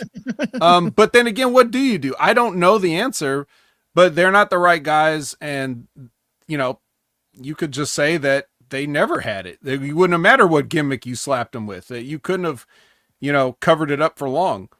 So of those guys, Suji's like, he's the least of the evils, right? Yeah, you know, but which is still not like, he's not your ideal, what you want, where it's like a home run. Like, yes, 100% this guy, we got to put all our eggs in this basket. It's just like, well, this is what we got, so let's do it. It's shocking. Like, because it seemed like the company thought Suji was going to be number 3 of those 3. Like, Shooter was supposed to be the new Tanahashi. The new Tanahashi, right? Be the next Okada, and Suji. They even stuck him with Naito just so they didn't have to deal with him. Like, you go over there. You know, these are our little pet projects, and that was probably the best thing, right? Yeah, absolutely it was. It was the best thing for Suji. It was absolutely the best thing for Suji. And now they've given him the greatest gimmick of all. Because we are finally done with the New Japan Pro Wrestling Divas Championship. We're throwing it in the trash. The belts have been separated. And so now we have the IWGP Heavyweight Championship back. The version 4 is back. Yep. The big gold New Japan belt, the one that Okada carried around all the time, that belt is back. And there was a lot of talk this morning about the Intercontinental Championship. So I wonder if they are going to get rid of the Global Championship and bring back the Intercontinental Championship, in which case Tetsuya Naito must come back and destroy it. It must be destroyed. That was the best. All. Just the way he used to throw it around like a piece of shit. Oh, it was great. It was great. When he would like ram it into the goalpost just to break it up. The other thing coming out of this match was, okay, so if Takeshita does stay around, what's next for Takeshita? We got that answered this morning as well. He's going after the New Japan TV Championship in El Phantasmo. Wow. Yeah. That's why I see El Phantasmo's not going to have that belt for very long. Because clearly they're just going to, like, here's your consolation prize for losing the Divas Championship. We're going to give you the TV Championship. Wow. Yeah. Vic wants to smile right now. Takeshita versus Elp. That's going to happen. Takeshita versus Elp. Man, Phantasmo better put some of that muscle back on. Yeah. It's a little bit skinny there at this point. So Yota Tsuji gets to separate the championships and start a new faction. So it seems like they're really going to try with this kid, and we'll see how it goes. They've got no other choice, really, to be fair to them. So they have to try something and see if it works. But Vet, what's your thoughts before we move on to the main event? Well, the guys had a good match. I'm not going to say they didn't. There was little things here and there I could nitpick, but it's not, it's inconsequential to what we're discussing. We're discussing the broader repercussions of all this. They don't need more belts. They don't need separated belts. They don't need to switch out types of belts. What they need to do is get rid of a bunch of it, because you clearly show that you don't have the talent to get over your company. And the reason that you keep making belts is because that's your way of giving people charisma or a reason to exist that don't deserve it. If you can't get over without it, the belt won't do it for you. And certainly creating a belt out of nowhere, like the global heavyweight champion, what in the fuck ever was that? Like, what are you talking about? The globe is the earth, and the earth is the world, and the world heavyweight championship already exists. So what are we doing? You know what another word for global is? Intercontinental. That's right. Really? And that's why that needs to stay away. They've already got rid of the United States, right? So that's gone. Is that gone? We need to get rid of everything.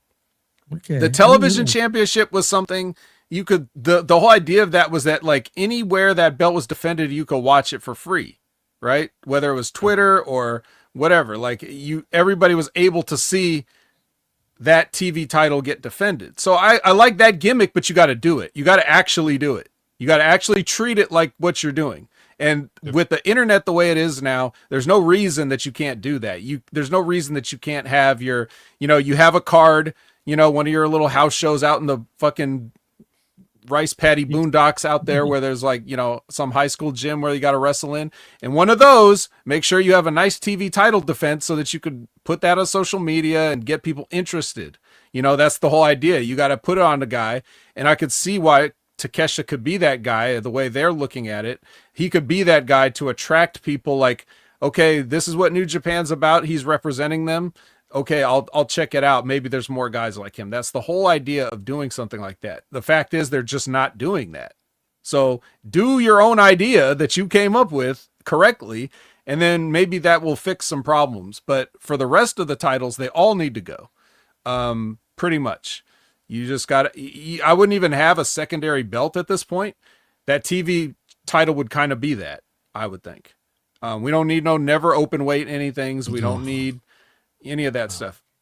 So, We don't even really need tag teams because, let's face it, Japan does not care about tag team wrestling. It's always an afterthought, and those are always the hot potato belts. One of the things about the never open weight 6-man titles that I did like, as I thought, like, well, if we have to have these, here's the way I feel about it. For those shows like I'm talking about, like they don't really have traditional TV. They've got, like, you know, if you get New Japan World, you basically get to see all the house shows filmed. So for those cards are top to bottom, all like tag matches and stuff, you know, so you get everybody on the card and everybody gets to see their favorite wrestler and everybody's happy. So, except Jimmy. So then the main event of those shows can always be a 6-man title defense, because it's going to be some multi-man match anyway, but at least that would give like the attraction to the house show. So maybe some house show business would go up a little bit if you thought there's a potential title change. And if you change the title enough times, people will be conditioned that they got to go see that title change if they want. So that's a way you could use a 6-man title, but that could be even more prestigious than the tag team titles, because I don't really think they care and there's no tag teams. So anyways, that's the belt situation in New Japan. That's more what I get out of this. I was just hoping that whatever happened, they were going to get rid of that global title, and I hope they do, but we'll see. We'll see. And now we're finally onto the main event. It is an end of an era, pretty much, for New Japan Pro Wrestling, and I'm talking about Hiroshi Tanahashi versus Kazuchika Okada in his retirement match. And I guess, you know, if you're retiring, you do business on the way out. And Okada did get the win in 33 minutes and 3 seconds. I mean, this match was good pretty much from the start to the end. I will say, every time I just see, you know, you could tell Okada had to slow down a lot for Tanahashi. Even when they're running the ropes, he was trotting. Do you know what I mean? Almost tippy-toeing against the ropes, you know what I mean? And that's always tough to see, man. And I've seen that firsthand with him. And I'm glad he's retiring in many ways. He's done everything he could have ever done for this company. He single-handedly saved this company back in 2000, pretty much, in between that 2000 to 2005 sort of period, from pretty much nearly going bust. That was their lowest point. We think now he's bad. Back then was really way worse. And he single-handedly did take him out of those trenches. And here we are, man. And Jargo, I'll start with you. I'm going to miss him, man. I'm not going to lie.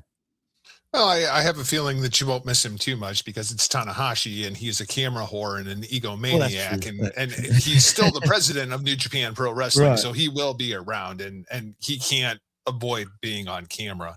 So I think you'll just see a lot of suited Tanahashi. You know, I think that's what the way that it's going to work out. It is interesting, the parallels between Tanahashi and John Cena.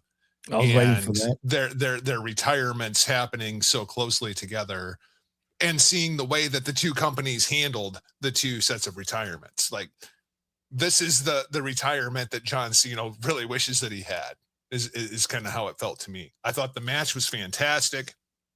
I thought the story that they were telling was absolutely fantastic. It was nice to see a real Okada match. Right. Because we don't get that very often in AEW. I'm sorry, Jargo. I want to jump in right on that, because I don't need to say it during my thing, and I will forget it if I don't say it. But you know, that what we were talking about at the top about New Japan and the way they show you, you know, a lot of what Okada's perceived failings are in AEW is their amateurish presentation. Yep, absolutely. Because in many ways, he's just the same guy. And if you've seen him live, you know, it's the same guy. He does the same things. But how they shoot it makes it feel like a world of difference. This felt like 100%. The most important thing in the world. Right. But he could have this exact match in AEW, and they're going to shoot it, and it's going to be like, you're lazy, you know? So I just wanted to say that. I feel like the other thing is, when we see Okada matches here in the States, they're typically like that 15 to 16 minute range. Whereas here you get almost a half hour. And the thing that makes an Okada match so great to me is the pacing. He knows when to let things breathe, when to just lay out and let the crowd do what it is the crowd needs to do. And everything he does in AEW is so rushed and then also interrupted by commercial breaks, which breaks that immersion. And the pacing is what makes an Okada match an Okada match.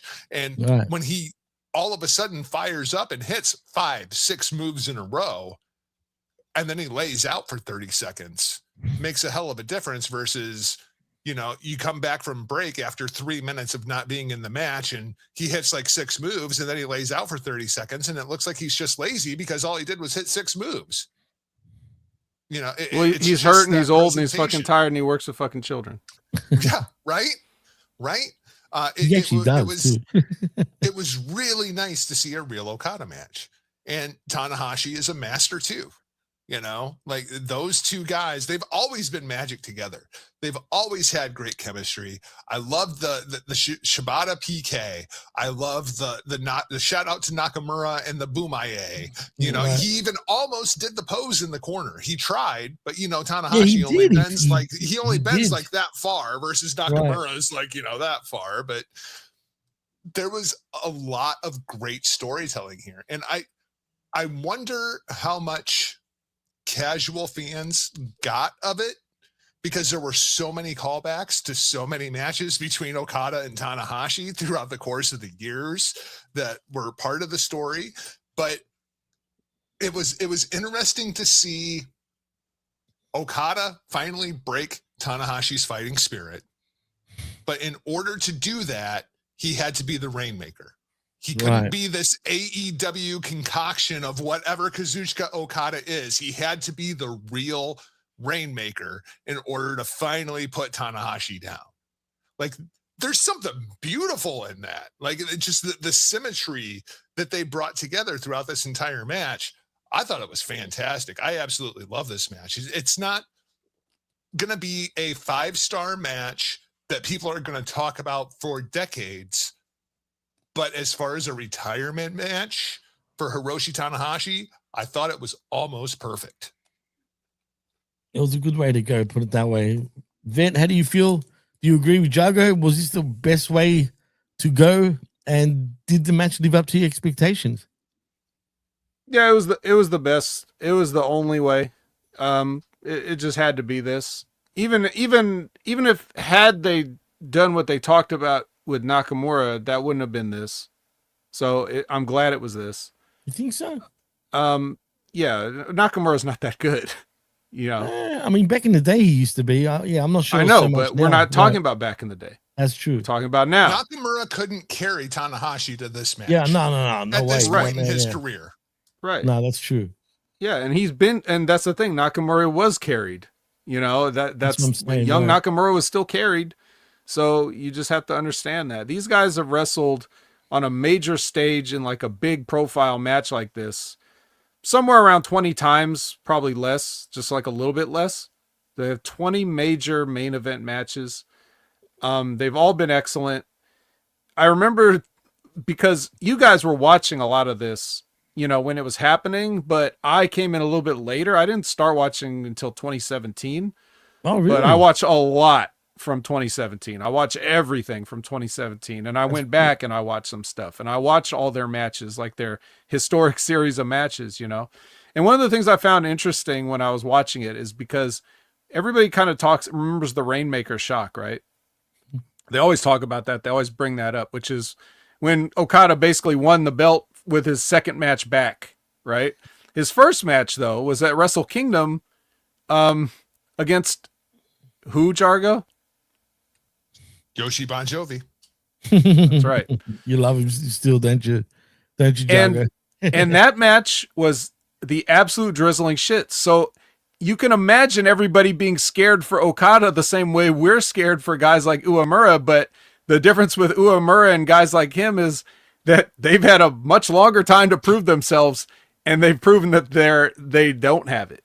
But the match with Tanahashi where he ended up being the Rainmaker, that match started out, in my estimation when I'm watching it, that match started out kind of sucking also. And I was like, wait a minute, does Okada suck? And then, like almost like a light switch, Okada became excellent in the match. and he won the match eventually. And I was wondering, like, now, like, years and years removed and watching hundreds of Okada matches since, like, retroactively and thinking about how he's so good, I was thinking, did he engineer that? Did he suck on purpose just to get everybody, like, off the scent of that this is going to be the biggest upset in the company's history, or one of them? Like, did he actually do that? Like, to where he had people thinking, not only does he not deserve this, but there's no way he's going to win because he can't, like, he sucks. Like, he's lucky to be Yoshihashi. I can't put it past him. I'm probably wrong, but if he made like a deathbed confession. It sounds far-fetched, but honestly, I can see it. Right. You can see it. The way There's some doubt there. Went. Yeah. And these guys have had so many great matches. I think my personal favorite was the one from Invasion Attack. I don't know if you guys would remember it specifically as a match, but it was really good. I think it was around 2012 or something like that. So if you want to go back and if anybody wants to go back and look it up, Invasion Attack, whatever year that was, because it's not like one of their regular shows they kept doing. But that match was really good. But these guys have been through so much, and the story's changed from like the young lion trying to beat the old lion to like the old lion can't get it done anymore to, whatever. And like, or till the old lion actually gets it done again, even though we thought the young lion had knocked him off, but he came back to knock off the young lion type thing. There's been so many great stories over the years that we got to witness. 2013? 2013. Okay. All right. Yes. That's Tanahashi versus Okada 4. Yes, that sounds exactly right. But just something about that match in particular, the way they did it I felt was really brilliant. But the thing about Tanahashi is, like, obviously he's still got the brain for it. It's only that his wheels literally have fallen off. Now he rode them till they fell off, and this is where we're at. But if he still had his knees, he could still do it. But the thing is, in this match, we didn't really get robbed of anything, Tanahashi. And when he came off the top with the high fly float to the outside, that was as good as anything he's ever done.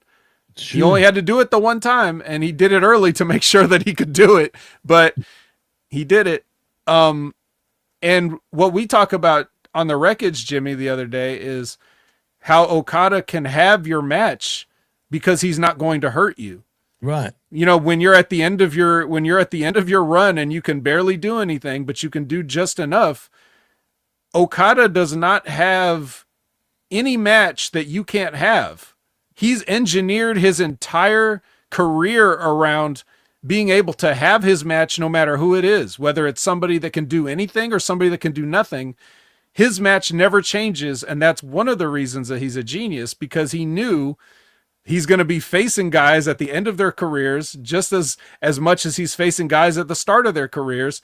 Right. And he can't have to dumb himself down or make them look bad. So that's why he does the things that he does. And then on top of that, he made them all make sense, because everything he does is centered around your neck and head, because his finish is a clothesline, which is a bump anyone can take.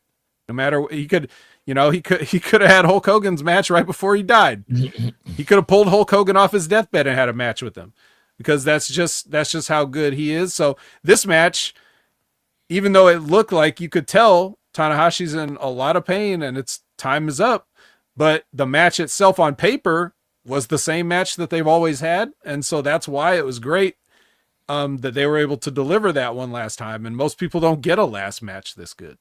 So in the chat here, the tribute callback spots are so cliche. Really? They worked here. They worked here because he only did 2 of them, and it was for the other 2 triplets. One for Shibata and one for Nakamura. I agree. They are incredibly cliche, and most of the time they don't work. In this instance, I absolutely thought they worked. I agree with that. I think they worked too. Was there more you wanted to say? Not about the match in particular. No. If we want to take another moment to reflect on Tanahashi, I would ask you guys this: is he Is Tanahashi, apart from obviously Antonio Inoki, is he the most important person in New Japan's company, the entire history of it? Oh, that's a good question. That's a tough one, man. There's been taking everything into account in terms of, what he's meant for business and his, his international reach and everything else. Definitely has international reach. Yeah, look, of course, you got to put him up there, though. You have to. Absolutely. Like I said before, he did single-handedly bring back New Japan from the depths of hell, pretty much. And that, I want to bring up a point on that, because you could make the argument that what Tanahashi did for New Japan when he elevated their business and brought the business up, and people compare that to John Cena, like Jargo said, people compare him in a lot of ways to John Cena. And one of the ways is people said that he put the WWE on John Cena's back as well. And I feel like what that did was elevate John Cena. And I don't think the company ever recovered to the point that they got purchased. So, if you want to look at it that way, now I know New Japan eventually went back down the toilet or whatever, but I'm just saying, Tanahashi's the rise of Tanahashi necessarily lifted New Japan, I think. Whereas in WWE during John Cena's run, they were booing him and they wanted the Attitude Era back. So that's just a thought. No, it's well said. Jargo, before we do finish up the show, do you agree? I don't know. I'd have to think on this one, because there's a tough one. It's a tough one, but there's also, like, when I think of it as like a fully encapsulating thing, like some of the names that are coming to mind for me, Liger is absolutely. Well, I want to point out, I said apart from Inoki. Yeah, apart from Inoki, he's definitely the most important person. Yeah, I know, clearly, but I mean, like, I would put Tiger Mask way higher than I think a lot of people would. I would put Liger a lot higher. But technically, with Tiger Mask, the gimmick. Yeah, absolutely. I mean, when you start getting into the marketing, when you start getting into the merchandise, when you start getting into the video games and the animes, and I mean, like, the Tiger Mask franchise, there's a reason we're on like Tiger Mask number 4. Like, they will keep passing that gimmick on because it makes them so much money. I thought for years, and I still think it probably would have been better for his career than where he's at right now, they should have made Shooter the new Jushin Liger. There was talk of that too. Put him in that bodysuit, put him underneath of that mask, and let Shooter go to town. I think he would have done a lot better as a talent than where he's at right now. But I don't know. That's an interesting. I don't want that though. Say, Jargo. Well, no, clearly not. I mean, and Liger absolutely strikes me as the kind of person that would be like, nope, I own the gimmick. It's mine, not yours. For sure. I could totally see that. Look, if they put that suit on Shooter, it's still Shooter under there. Yeah, that's true. Have you guys noticed there's a new Dozan would absolutely be on that list? Yeah. I mean, like, but New Japan didn't exist when he. Right. I mean, he's the father of all Japanese wrestling in a way, but I just mean since the establishment of New Japan and Antonio Inoki and everything like that, and John Baba for All Japan as well. He's definitely the John Cena. Like, he brought them into the era. He saved the company. He put the company on his back. I mean, like, it's absolutely a case to be made, and he's definitely on the short list. And what makes him even greater, he's a fine human being, man. Like, I got to meet him, and I'll never forget that interaction, because he really is. You feel it too. You feel his aura, man, of how good of a guy he really is. Make no mistake that Tanahashi was always just as much of a politician behind the scenes as John Cena. Absolutely. It's pro wrestling, Tanahashi man. held the game to that spot for a very long time. He wasn't letting it go. Somebody had to come and take it from him. 100%. Which, ironically enough, was Kazuchika Okada. There you go. I mean, but look, that's just wrestling, though. That's how it is. That's how it always will be. You know what I mean? And there's nothing personal about that. Even if there are guys that probably look at him that way, but if you don't know how to play the game, then you're not going to succeed in pro wrestling. Unfortunately, as crap as that sounds. You know what I mean? Because I would hate to play that game myself if I was in wrestling. You know what I mean? So it is what it is. It is the Sharks game. But he definitely is one of the most important factors ever for New Japan Pro Wrestling, no doubt about it. And I guess we can actually take it home from now. but before we there is just briefly, I guess, the parade of characters that we saw after the match. Yeah, I forgot about that. Right, please. I mean, when that was really kind of a who's who of Kenny, Jay White, even. It's really two generations of New Japan removed from Tanahashi when you start introducing Ospreay and Jay White. I consider them in the generation after Okada and Omega, even though it's all very, very close together. But Tanahashi was a huge part in all of those guys' careers. And think of how different New Japan Pro Wrestling would be right now if all those guys were still in New Japan. It would be the number 2 company 100% at the very least.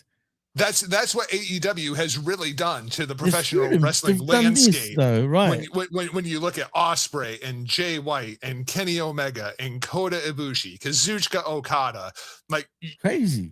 It's a hell of a roster, and they all left New Japan Pro Wrestling. And they make them look like shit still. Like if they were like booked the way they were booked in New Japan, AEW would absolutely be the company, in my opinion. But unfortunately, I don't think it's the booking, though. The problem's not the booking. The problem is the presentation. But in what way? Is in like they're not telling you who they are properly? They're not giving you anything. Look at Okada. How many matches has Okada lost in AEW? I believe the answer is 2. Yeah, 2 probably. Yeah, as far as I. So the booking is not the problem. It's the presentation. Yeah, look, Okada looks like. Look, I think he's been booked in all right. Shit, he doesn't lose, right? But he should be higher up the card, in my opinion, still. You know what I mean? But still, he can't exactly complain. But he is a different aura. When you watch him in New Japan, you watch him in AEW, it's 2 different things. And I hate that, you know what I mean? Because he's not perceived as the guy in AEW like he is in New Japan. Do you feel the same way in that sense? Oh, of course, but it's all the same thing we said again about the presentation of New Japan, showing you the program. Yep. I mean, they're just showing you the program. Everybody looks like they're somewhat important, you know? Yeah, because they've got a package before every fucking match. They tried to make David Finlay look important, you know, and their degree of success varies, but that it's the best he's ever gonna look. Let's put it that way. And so, yeah, but that's beside the point. You got all these guys coming out to pay tribute, and I know that there's reasons. I don't agree with any of them, and I don't believe in any of them that they could have been circumvented if they wanted to, but Nakamura should have been there. You can't not have the 3 Musketeers there. It felt wrong. It felt wrong for him not to be there. The 3 WWE talents that I felt like should have been there were Finn Balor, AJ Styles, and Shinsuke Nakamura. 100%. But yeah, and I understand, you know, you're not going to send all those guys, but like I said, it's because of that was the 3 guys. Should have. Yeah, he belonged there. Everybody should have seen that. That's much more important than whatever bullshit they got going on. And it's just one night. It doesn't mean anything. Right. But Tanahashi only gets to retire one time. Oh, hopefully. Well, he's not going to get a ceremony like this if he tries to go out and come back again. You know, they're not going to do all this again. That's not going to happen. So it is the one ceremony he's going to get. And it would have been nice for, you know, Shibata and Nakamura to have been there together with him, for a nice picture or whatever. That he belonged there. Absolutely agree. I'm surprised he wasn't there, actually. What do you make of the Naito thing? I was happy to see him back just quietly. I was glad that we saw him and he put the flowers down. That was a cool moment, man. Just like it was done after all the other tributes. It was like its own little thing all together. Like, yeah, but I don't know. Did they think it was maybe just because they thought it would be the biggest surprise? Well, maybe. Like we thought, like it's all over now. We're getting ready for the speech, and then right. And that would be very like him to be late. And Tanahashi was even making motions with the watch, like hurry this thing along. I did think it was interesting that they started with Naito's New Japan music, and then it quickly changed to the new music. The same with the Tron. And I did think it was hilarious that Naito waited long enough for Tanahashi to stand in the middle of the ring and hear a sold-out Tokyo Dome chant Naito's name. Just like, I'm sending a message to the president of New Japan Pro Wrestling. I'm still a big deal. Look at how much these people love me. How are you not having me on this show? Like, it felt very political Naito thing to do. right. Yeah.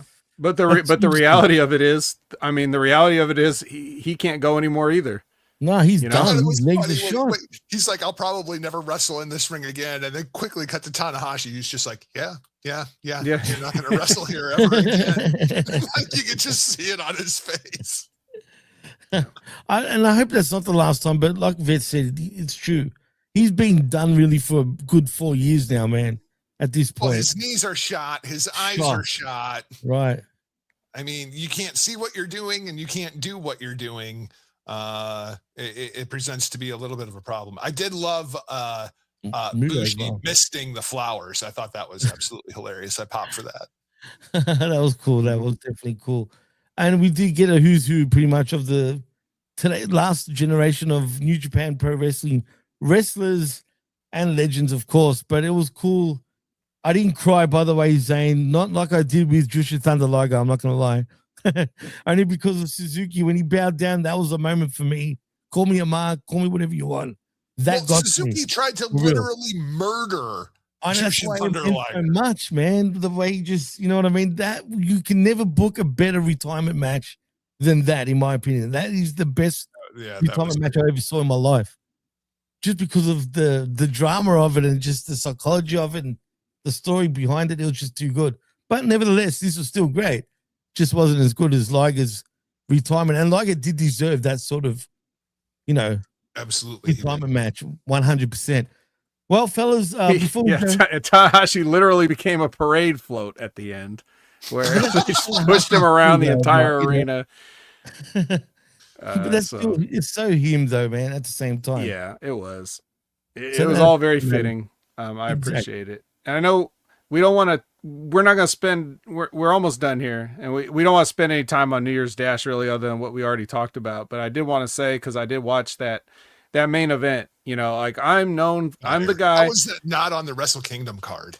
Because we need a Rumble. So I am known as the guy that's 5 years ahead, but I've already told you for like at least a couple years that when you're looking to the next guy that can do anything he wants in this business, it's Oscar. It's been Oscar. Really? Yes, 100% it's Oscar. Yes. So really? I was watching Oscar this morning and I was trying to decide, am I watching the next Undertaker or am I watching the next Baron Corbin? Nope. Ooh. It's neither one of those. I hope you're right. He's not like anybody I've never seen a guy this tall, this coordinated, who can sell, who can move. He moves like he's 5'9", but he doesn't wrestle like he's 5'9". That's the difference. A lot of times when big guys could do athletic things, they try to do it. He doesn't, but I can tell by the way he moves that he can. I've never seen a guy with this good of a footwork. I've never seen a guy that can lay his shit in like this that looks good and is safe. I've never seen a guy get over with basics. I've never seen anybody quite like this guy. He's got the height. He's got a natural physique, like he doesn't look like he's ever taken a steroid in his life. He speaks 3 languages. He could cut a promo. There's nothing this guy doesn't do. So the only obstacle that's in his career is literally every booker on this planet. And I want to see Yuto and Oiwa fight for the next 25 years. I really think Yuto is like a perfect villain. Like I feel like that guy could play that character heel for the next 15 years and then become Yujiro Takahashi and do it for another 15 years, just lower on the card. And I think Oiwa is going to be one of their top 3 baby faces 5 years from now. OE was also gotten fat. he has that. Doug agrees. Billy agrees. He has that connection with the crowd that Shooter and Uemura wish they had. There's something about Oiwa and the crowd that just clicks. Yeah, I don't know what that is. Oh, but the dogs are pissed. They're pissed. Yeah, they hear you putting over Oiwa. They're not going to stand for this. Damn shame. They have no taste. Yeah, but yeah. So no. Just you can remember. This is the show that I told everybody. Oscar, watch for Oscar. Oscar with a K, by the way. Oscar with a K. Yep. Yeah, not with a C. He could be he's got a big place in the future if he wants it, and if anybody wants him. So, how old is he? Because he looks very young, man. Like 21, like 26 or 27. What? Shit, he's got a baby face for like 26. Yeah, he's young. He's young. He's tall. I'm telling you, he checks all the boxes. There's not a box he doesn't check. You name a box. Name a box. I got to look at him even more carefully now that you said that. When I first saw him, I was like, I hope they're not trying to replace Hikuleo with this kid, right? You know what I mean? That's what. Oh, that guy sucks. This guy. No. Nobody's ever been this good, this young, this big. Nobody ever. Nobody. Now that I think back on it, he did look good in the ring. He actually did. My first impression, though, because I never seen him before this show, I was just like, who the hell is this kid? You know what I mean? And he promo's good, artist. Promo's good. He speaks 3 languages. He'll cut a promo in German, Japanese, or English. Japanese too. You can actually speak. He speaks Japanese now because he's been living there and studying. So he's totally dude. This is like there's like a money program with Walter in the future. It's got so much money on it. And he's however German they want to background? do it. Is he German background technically? Yeah. That would be even more interesting if he does have a program with Walter or Gunther, whatever you want to call him. That might be something. Hopefully, he's better than Brock. He's better than Brock, even though it's different. Brock Lesnar's not different. Brock Lesnar's some weird. He's like some mutant freak. He's just all presence. That's what it is with Brock, man. There's nothing wrong with that, though. I mean, that works too. You know what I mean? If you got it. So, but yeah, it's different. And you're right. He's a freak because he is. He's a freaking freak. But anyway, fellas, I want to look into him even more. I remember seeing him one time a while back. But again, I didn't think really much of him. But for you to say that, Vet, that's a big deal. You don't just say that, and it's and you don't mean it. So well, look what other people are doing that I've given the stamp of approval. Right, it's true. I mean, that's true. But you know what? We got to thank Jargo for that one too. So a little bit. It's true. A little bit on the pulse. That was it was for the people that don't know the history of Look at Her. It all started on the Destino podcast with Jargo, where I watched an episode of Stardom, not even by his request, but just to be a good sport as a guest, and we ended up talking about the Stardom ladies, and I was like, I said on that show, how many years ago that was, I said, and Jargo will remember, I said, anybody that's serious about women's wrestling will hire Julia right now. I remember it. That was like 5 100%. years ago. I can't believe time has flown that quick, fellas. But there's one more thing I wanted to say now. It left my mind. I was to you, Jargo, but it doesn't matter now. It's irrelevant. If I remember, I'll just text it to you.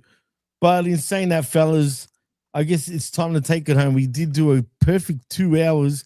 We did come on later than we should have, but it is what it is. But that's all right. You get to see, I know me and Vet a lot more tonight, right here on the same network. Jargo, feel free if you want to join us tonight, but I know you got work. Yeah, so I don't blame you, but I'm just happy that you did join us, man. So, Jargo, I'll start with you. Actually, tell them where they can find you and what you're doing in the future, if you're doing anything when it comes to podcasting. Well, I will tell you all the same thing that I tell everybody when I do a guest spot on a podcast. I'll find you on social media. Chances are I don't want to talk to you, but instead, Twitter, and look up at the Big Tabber. If you want to sit and talk professional wrestling, the Vet is your guy. Yeah, he loves being found, right? I mean, come on. Vet, tell them where they can't find you also. No, they can find him. He's way more accessible, actually. But very findable. Not many people do. I guess they get enough of what I say whenever I say it. But Add a Pain and Haver everywhere.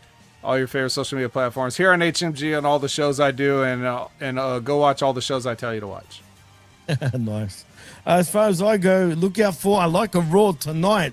Special time, 15 minutes right after Monday Night Raw finishes, where me and Big Ray will be talking all things Raw. And now, this is just a one-time thing, by the way. So next week we'll be back at our normal time at 10 a.m. Eastern every Tuesday mornings for I Like a Raw. And look out for also the Impact Attack with you, Vet, also with Brandon, also talking all things Impact. Could it be a record quick show, like Vet said earlier? I don't know. I think I could do it in a neat 15. If you do it in 15 minutes, you're the man. I'm telling you now. I think that'll be an all-time record that will never be broken. So go check that out at 9:30 p.m., correct? Yes. Eastern Every and 6:30 Monday night. Pacific. That's right. Every Monday night, check that out. And that's about it. So in saying that, I am Jimmy T. He is the best in the world, Jamie the Vet Williams, and he is the doctor of HMG, Dr. Michael Jargo. And you've been listening and watching the Wrestle Kingdom 20 review show right here live on Hamin Media Group's YouTube channel. Until next time, peace. Go Ace.